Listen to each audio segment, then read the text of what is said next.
Hey guys, my name is Daniel, and today I want to share with you an orchestration I came across when exploring the double paradiddle.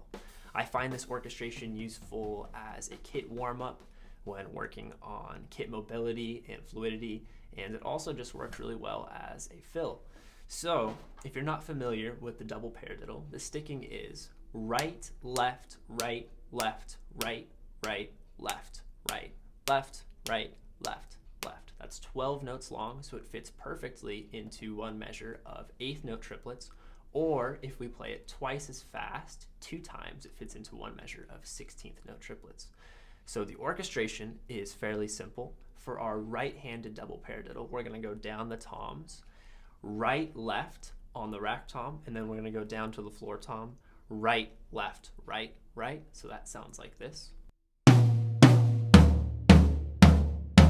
Then that sets us up to bring our left hand to the snare drum, and we're going to do our entire left-handed paradiddle on the snare drum. Left, right, left, right, left, left.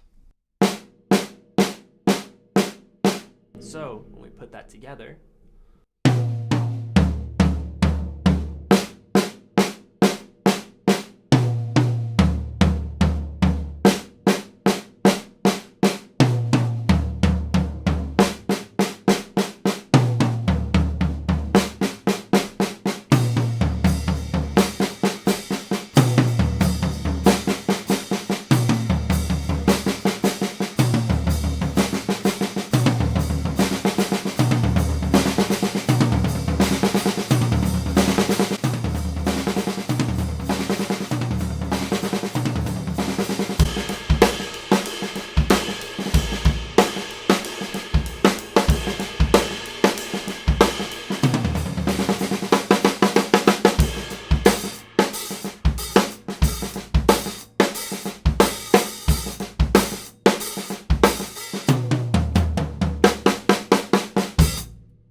so practice that, try to change something about it, see how far you can take the double paradiddle, and let me know how it goes for you.